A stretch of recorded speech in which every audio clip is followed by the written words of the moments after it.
আপনার কাছে আসতে চাই মোহতারাম, আপনি বলবেন আমরা দেশ এবং জাতির জন্য, সবার জন্য নবীর প্রতি ভালোবাসা, নবীর প্রেম এটা কতটা জরুরি? চমৎকার একটি প্রশ্ন করেছেন আমাকে। দেশ ও জাতির জন্য যদি নবী প্রেম সম্পর্কে কিছু বলি, তো আমি প্রথমে বলবো যে দেশ এবং জাতি শুধুমাত্র আমাদের জন্যই নবী রহমাতুল্লিল আলমিন তিনার ভালোবাসা জরুরি নন, বরং সমগ্র জাহানের সমগ্র জাতির জন্য নবী সাল্লাল্লাহু আলাইহি ওয়াসাল্লাম তিনার ভালোবাসা অত্যন্ত জরুরি এবং আবশ্যক। কারণ আমরা যদি আমাদের বর্তমান সমাজের দিকে তাকাই, আমাদের জেনজির যে যুবক ভাই বোনেরা তাদের দিকে যদি আমরা তাকাই, তো আমরা দেখতে পারি তারা রাত 3টা পর্যন্ত জেগে জেগে অনলাইন গেমের ভিতরে আসক্ত হয়ে তারা নিজের জীবনকে ধ্বংসের মুখে ঠেলে দিচ্ছে। তবে আমার নবী রহমাতুল্লিল আলমিনের ভালোবাসা যদি তাদের অন্তরে থাকতো, আমার নবীজিকে তারা যদি আইডল হিসেবে মানতে পারতো, আমার নবীর আদর্শ যদি তারা লালন করে বাস্তবায়ন করতে পারতো, আজকে যেই যুবক যুবতী রাত 3টা পর্যন্ত গেমে সময় ব্যয় করতেছে, ঠিক সেই যুবক এবং যুবতী জায়নামাজ বিছিয়ে তাহাজ্জুদে উঠে যেত।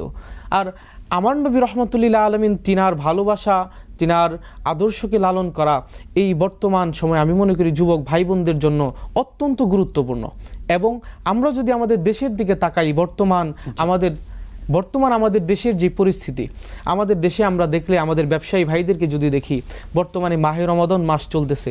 এই বরকতপূর্ণ মাহে রমাদান মাসে তারা দ্রব্যমূল্যের দামগুলো বাড়িয়ে দিচ্ছে। আমরা এখান থেকে শুনবো আপনার থেকে বিরতির পরে।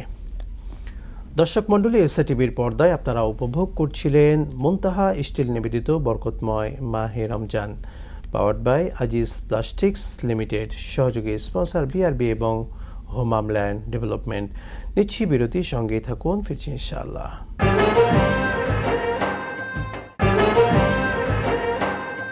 আমরা অতিথিদের কাছ থেকে খুব সুন্দরভাবে শুনছিলাম। মোহতারাম, আপনি অনেক গুরুত্বপূর্ণভাবে বলছিলেন রাসূলের ভালোবাসা নিয়ে এবং বর্তমান রমাদান নিয়ে আপনি বেশ কিছু কথা বলছিলেন, আরও বলবেন? জি দেখুন, আমি বলেছিলাম যে আমাদের বর্তমান বাংলাদেশের, আমাদের দেশের ব্যবসায়ী ভাইদের কথা।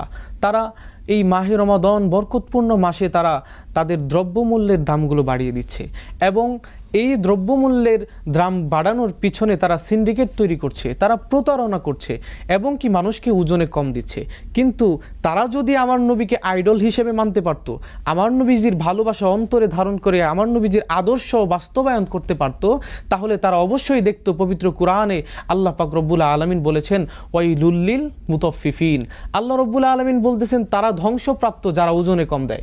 কিন্তু তারা আমার নবীকে আইডল হিসেবে যদি মানতো, তাহলে কখনো তারা ওজনে কম দিতে পারতো না। এবং কি আমরা যদি আমাদের দেশের সাধারণ জনগণদের দিকে তাকাই, আমরা দেখব ছোট্ট একটা ইস্যু তৈরি করে এই ইস্যু থেকে মারামারি কাটাকাটি পর্যন্ত হয়ে যায়। কিন্তু আমাদের দেশের সাধারণ জনগণ তারা যদি নবীকে আইডল হিসেবে মানতে পারত, তাহলে অবশ্যই দেখতো আমার নবীজি শিক্ষা দিয়েছেন আল মুসলিমু মান সালিমাল মুসলিমুনা মিন লিসানিহি ওয়া ইয়াদি। খাঁটি মুসলমান তো ওই ব্যক্তি যাহার হাত এবং মুখ হইতে অপর মুসলমান নিরাপদ থাকে। তো অবশ্যই বলতে পারি আমার নবীজির ভালোবাসা যদি আমাদের দেশের যুবক ভাইদের মধ্যে থাকে, আমার নবীজির ভালোবাসা যদি ব্যবসায়ীদের অন্তরে থাকে, আমার নবীর ভালোবাসা যদি সাধারণ জনগণদের অন্তরে থাকে, তাহলে আমাদের দেশ, আমাদের রাষ্ট্র এবং সমগ্র জাতি নবী রহমাতুল্লিল আলমিনের ভালোবাসা এবং আদর্শের কারণে শান্তিপূর্ণ এবং কি সুন্দরভাবে জীবনযাপন করতে পারবে। খুবই চমৎকার বলছিলেন, জাযাকাল্লাহ। দর্শক মণ্ডলী, আমরা রাসূল সাল্লাল্লাহু আলাইহি ওয়াসাল্লামের ভালোবাসা নিয়ে শুনছিলাম।